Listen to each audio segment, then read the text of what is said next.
Bismillahirrahmanirrahim. Assalamualaikum warahmatullahi wabarakatuh. Alhamdulillah rabbil alamin. Wassalatu wassalamu ala asrafil anbiya wal mursalin sayyidina Muhammadin wa ala alihi washabbihi wasallam, amma ba'd. Pertama-tama mari kita panjatkan puji syukur atas kehadirat Allah Subhanahu wa taala yang telah memberikan kita nikmat iman dan Islam sehingga kita masih diberikan kesehatan sehingga pada saat kali ini. Tak lupa kita kirimkan salam dan salawat terhadap junjungan kita Nabi besar Muhammad sallallahu alaihi wasallam yang telah mengantar kita dari alam kegelapan menuju alam yang terang benderang. Baik, perkenalkan, nama saya Ar Ramadan dengan NIM 2023 020005 ingin menjelaskan tentang tauhid dan organisasinya atau pengertiannya. Langsung saja, apa yang dimaksud dengan tauhid?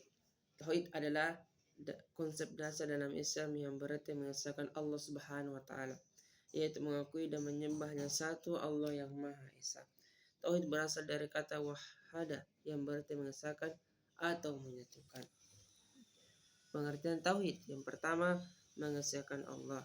Tauhid berarti mengesahkan Allah Subhanahu wa taala dalam segala aspek kehidupan, yaitu mengakui bahwa Allah Subhanahu wa taala adalah satu-satunya Tuhan yang berhak disembah.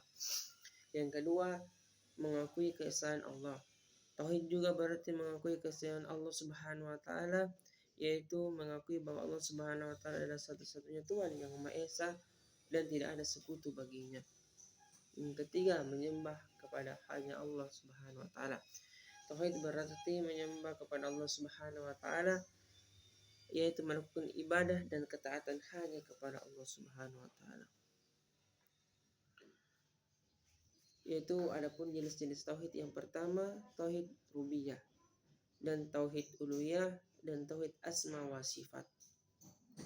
Kenapa kita harus mempelajari tauhid? Karena pertama, dasar Islam. Tauhid adalah dasar Islam, yaitu pondasi dari semua ajaran Islam. Yang kedua, kunci keselamatan. Tauhid adalah kunci keselamatan, yaitu dengan mengesahkan Allah Subhanahu wa taala seseorang dapat mencapai keselamatan di dunia maupun di akhirat. Yang ketiga, menghindarkan dari kesyirikan. Tauhid dapat menghindarkan seorang dari kesyirikan, yaitu menyekutukan Allah Subhanahu wa taala dan makhluk lain. Makna yang nomor 2, kalimat la ilaha illallah atau pengertiannya, yaitu pertama, tidak ada Tuhan selain Allah. Kalimat la ilaha illallah berarti tidak ada Tuhan yang berhak disembah selain Allah Subhanahu wa taala. Yang kedua, mengesahkan Allah. Kalimat ini mengesahkan Allah Subhanahu wa taala, yaitu mengakui bahwa Allah Subhanahu wa taala adalah satu-satunya Tuhan yang Maha Esa dan tidak ada sekutu baginya. Yang ketiga, menegaskan kehakiman. Kalimat ini menegaskan kehakiman dan kekuasaan selain Allah Subhanahu wa taala, yaitu mengakui bahwa hanya Allah Subhanahu wa taala memerintah alam semesta. Adapun pengertian la ilaha illallah, yaitu la ilaha, yaitu tidak Tuhan, menegaskan kehakiman dan kekuasaan Allah Subhanahu wa taala. Sedangkan illah, selain Allah, mengesahkan Allah Subhanahu wa taala sebagai satu-satunya Allah. Keutamaan kalimat la ilaha illallah, yaitu pertama, kalimat tauhid. Yang kedua, kunci surga. Yang ketiga, penghapus dosa. Dan yang terakhir, apa yang dimaksud dengan konsekuensinya tauhid dalam kehidupan. Adapun konsekuensinya itu positif dan negatif. Yang positif yaitu ketenangan hati. Mengesahkan Allah Subhanahu wa taala dapat memberikan ketenangan hati dan jiwa. Yang kedua, kebahagiaan. Mengesahkan Allah Subhanahu wa taala dapat memberikan kebahagiaan karena seorang yakin bahwa Allah Subhanahu wa taala adalah sumber kebahagiaan dan kesenangan. Yang ketiga, keselamatan. Mengesahkan Allah Subhanahu wa taala dapat memberikan keselamatan karena keselamatan seseorang, yakni bahwa Allah Subhanahu wa taala satu-satunya Tuhan dapat menyelamatkan kesengsaraan dan kebinasaan. Yang keempat, kebijaksanaan. Mengesahkan Allah Subhanahu wa taala dapat memberikan kebijaksanaan karena seorang yakin bahwa Allah Subhanahu wa taala adalah sumber kebijaksanaan dan hikmah. Konsekuensi negatif. kalau kita tidak mengesahkan Allah Subhanahu wa taala? Banyak sekali. Yang pertama, kekecewaan hati.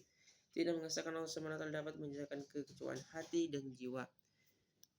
Yang ketiga, kebinasaan. Tidak mengesahkan Allah Subhanahu wa taala dapat menyebabkan kebinasaan karena seorang tidak yakin bahwa Allah Subhanahu wa taala adalah satu Tuhan dapat menyelamatkan diri dari kesengsaraan dan kebinasaan.